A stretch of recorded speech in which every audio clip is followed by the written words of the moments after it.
receber então a nossa convidada, Juliana Bertoldi, advogada especialista em direito eleitoral. Tudo bom, doutora? Bem-vinda, boa tarde. E aí, mais 2 votos favoráveis ao senador Sérgio Moro. A senhora está aí em Curitiba, né? Já era esperado, né? Um comportamento similar aí no TRE. Na avaliação da senhora, esses pedidos de vista, né? Já houve anteriormente, hoje mais uma vez. O que te parece? É comum que isso aconteça? Vamos lá, então boa noite, Diego, boa noite, Sakamoto, um prazer estar com vocês. Sou muito fã, então estou muito contente da gente poder conversar aí com jornalismo de qualidade nessa noite. Bom, é sempre difícil a gente tentar cravar um resultado antes que o julgamento se inicie, né? É até um pouco pretensioso, mas a gente sabe que a realidade política aqui no Paraná é uma realidade que tende não apenas a ser um pouco mais conivente, vamos colocar assim, né, com determinados candidatos, como também tem uma realidade de jurisprudência aqui no Paraná que tende a dar uma maior importância para a soberania dos votos. Então, que vai olhar para o candidato eleito e vai valorizar de uma maneira mais importante o fato dele ter sido eleito do que uma eventual discrepância nas contas ou o que quer que seja. Então, esse resultado, ele é um resultado que era esperado por parte dos eleitoralistas aqui no Paraná, esperado por muitos analistas políticos, mas fato é que esse julgamento não é um julgamento fácil, é um julgamento extremamente complexo. Eu acho que todos os votos que foram lançados são passíveis de críticas, porque o caso é um caso muito sui generis. O que torna esse caso sui generis? A gente tem um candidato que começa uma candidatura presidencial, passa para um Senado em São Paulo, que tem um teto maior do que o Senado do Paraná, e daí vem para o Senado do Paraná. Então, a gente tem uma sobreposição de partidos, né, de legendas, uma sobreposição de cargos pretendidos, e isso cria uma situação muito difícil de ser resolvida. E para todo grande problema jurídico, vamos colocar assim, Diego, há diversas possibilidades de posicionamento que possuem lógica interna. E os votos que foram lançados até agora, individualmente, possuem certa lógica interna, mas são bastante conflitantes entre si. Então, a gente vai ter que aguardar para ver como volta esse pedido de vista do desembargador Júlio, que disse, né, provavelmente vai ter um posicionamento divergente, do contrário, provavelmente já teria lançado o voto hoje, e vamos ver como vêm os demais votos também na sequência. A minha aposta é que a gente vai ter um voto, pelo menos mais um voto divergente aqui no TRE do Paraná, mas como já havia comentado em programa anterior com a Fabiola, eu acredito que o TRE do Paraná não vai proceder a essa cassação, acho muito improvável. Juliana, boa tarde, Sakamoto aqui, né? Obrigado pela presença. Aquilo que eu estava comentando, se o TRE do Paraná não cassando, sobe para o TSE, né? Eventualmente o TSE realiza a cassação. Dá tempo, com esses pedidos de vista, com esse julgamento levando mais tempo do que muitas pessoas desconfiavam no começo, daria tempo, uma vez do senador cassado pelo TSE, da eleição suplementar para a vaga por ele deixada ser realizada junto com a eleição para prefeito e vereador, ou já não dá mais tempo e vai ser uma eleição suplementar posterior à eleição municipal? Olha, Sakamoto, é muito difícil a gente cravar esse prazo também, tá? Esses pedidos de vista, eles eram em alguma medida esperados, porque é um caso complexo e porque as pessoas têm o desejo de lançar o seu o seu voto, né? Então, mesmo que seja para concordar, o que acontece normalmente nos tribunais? O desembargador vai concordar. Ele senta e fala, voto com o relator. Né? Demora ali o voto 2 segundos, ele se posiciona ou o voto com a divergência. Num julgamento de grande repercussão, há um esforço maior por parte dos julgadores em fazer um posicionamento fundamentado. Então, esse pedido de vista, ele é natural, ele gera um atraso, mas o que a gente está observando também é um esforço do presidente do TRE em fazer esse julgamento andar e acontecer o antes possível. Então, já na sessão passada, quando nós tivemos o voto divergente, ele deu um recado bastante público, né?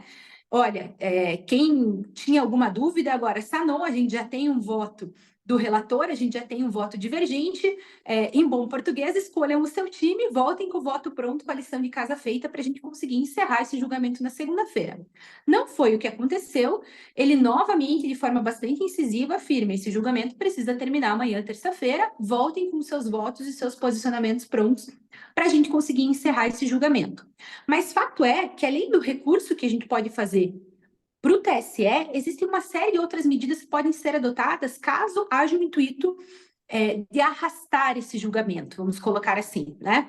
Então, é possível embargos de declaração, pedindo para os julgadores esclarecerem algum ponto do voto vencedor, do voto que for lavrado como vencedor. Caso o recurso não seja admitido, existe a possibilidade de agravo. Então, todos esses mecanismos podem fazer com que o julgamento demore um pouco mais do que o esperado. Mas fato é que a Justiça Eleitoral tem se demonstrado bastante inclinada a tentar encerrar esse julgamento o mais rápido possível. Minha aposta, porque nesse momento, infelizmente, a gente consegue fazer apostas de acordo com as probabilidades, a gente não consegue cravar resultados. Minha aposta é que a gente consegue julgar até julho, sim. Acho plenamente possível que isso já esteja sendo articulado. Não é um julgamento que vai chegar com uma novidade para o TSE. Muito provavelmente os ministros estão cientes desse julgamento e potencialmente já têm um posicionamento com relação a ele. Então, acredito que a gente vai ter um julgamento célere na instância superior e que isso possa nos trazer um resultado mais rápido do que a gente espera. E sobre o mérito desse julgamento, né? Sobre a questão dos valores da pré-campanha do senador Sérgio Moro.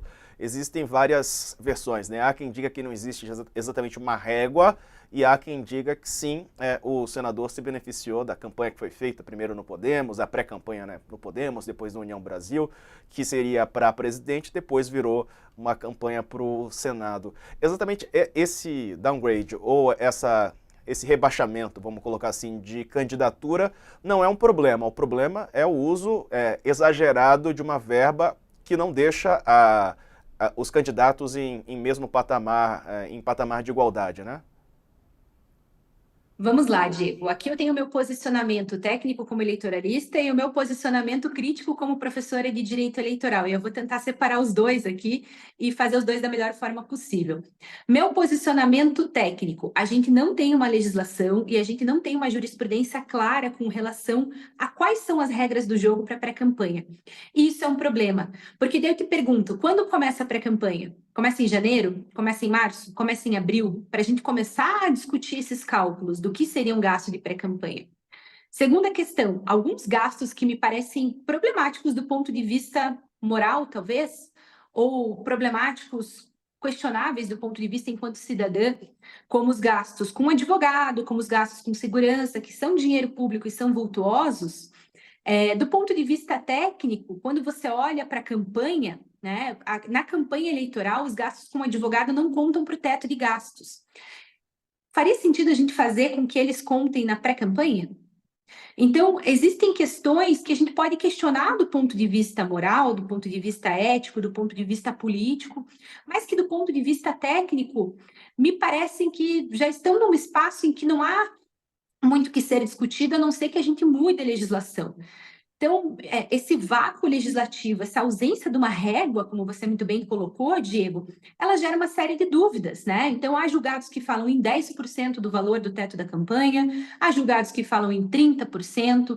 A gente teve o exemplo ali da cassação da Selma Arruda, que é um tema que surge de maneira bastante frequente nesse julgamento, em que hoje foi apontado ali pela desembargadora Cláudia, que teria sido um gasto de 50% da campanha. Então, é muito difícil a gente fazer essa baliza e até mesmo fazer essa baliza pensando nas eleições desse ano, né? Como que a gente vai orientar os pré-candidatos? Como que esses gastos vão ser realizados?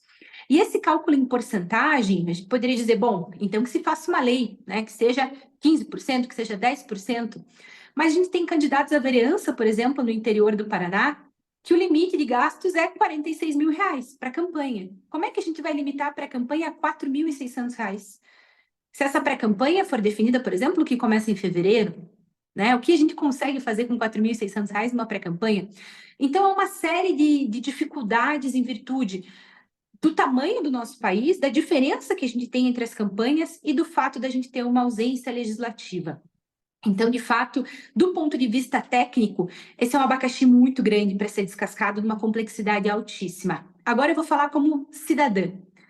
Como cidadã, me parece bastante problemático, e aqui eu não falo exclusivamente do Sérgio Moro, eu falo dos candidatos em geral, que a gente tenha pré-candidatos gastando quantias vultuosas na casa dos milhões em pré-campanha, sem que haja uma prestação de contas, sem que haja uma explicação para a população do porquê que esse dinheiro foi gasto e como esse dinheiro foi gasto, porque afinal de contas é dinheiro público. E outra, né?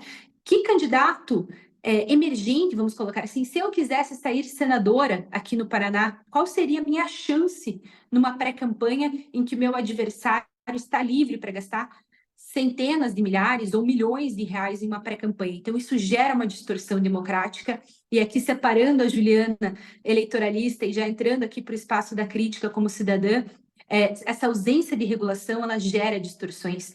E eu acho muito problemático a gente falar, como foi dito no voto do relator, que a pré-campanha nacional não influencia no estado do Paraná. Na minha leitura, é muito evidente que se o caminho fosse o contrário, a gente poderia até questionar. Uma pré-campanha no Paraná não vai afetar o voto em Santana do Paraíba, não vai afetar o voto em Florianópolis, não vai afetar o voto em Salvador, na Bahia. Mas, poxa vida, dizer que uma campanha nacional não tem afetação nenhuma dentro do estado do Paraná me parece bastante problemático. Então, esse caso é um caso difícil. Eu não diria que é um hard case, como disse o desembargador Sade, acho que não chega tanto, mas é um caso faticamente muito complexo e que vai trazer um precedente muito importante para essas eleições. Eu tenho muito medo que a gente dê o recado errado para os nossos pré-candidatos. Tá Mas, certo. desculpa, eu sei que eu não estou querendo estender, não, Diego, só para rapidamente, eu sei porque o nosso tempo Tranquilo. terminou, professora, mas a senhora colocou um ponto, o recado que vai ser dado, né? O TSE tem como, num caso como esse, tentar uniformizar a jurisprudência? Eu acho que a tentativa vai acontecer, Sakamoto. Eu espero que essa tentativa aconteça, né? Que a gente tenha pelo menos uma baliza com relação aos gastos. Mas veja como é difícil, né? Se a gente diz para os nossos pré-candidatos todos que gasto em segurança não entra na pré-campanha, a gente está basicamente dizendo para as pessoas como lava dinheiro na pré-campanha. É horrível dizer isso, né? Talvez eu seja cancelada na internet, no meio jurídico, mas é esse o recado que se dá. Gastem com segurança. Com segurança na pré-campanha, o dinheiro público está liberado. Ou gastem com advogado, que o advogado está liberado. Então, toda vez que a gente define um precedente, existe a luz e a sombra desse precedente. E eu acho que esse é o medo maior desse caso. Se a gente diz que não pode, a gente também gera um problema. Se a gente fala pré-campanha, com o gasto com advogado vai contar para o limite. Ué, mas vai voltar a contar na campanha, então, porque não dá para a gente ter uma regra mais rígida na pré-campanha do que na campanha. Então, todo precedente vem com luz e sombra. Eu acredito que eles vão tentar, mas, Sakamoto, eu não estou muito otimista com o resultado da gente sair de lá falando, não, tá tranquilo. Agora, eu sei orientar os meus clientes, eu estou segura com a jurisprudência, nós vamos ter aqui uma fórmula que vai ser aplicada a todos os pré-candidatos. Eu não acredito nisso, eu acho que esse é um problema que ainda vai surgir em muitas eleições futuras, infelizmente.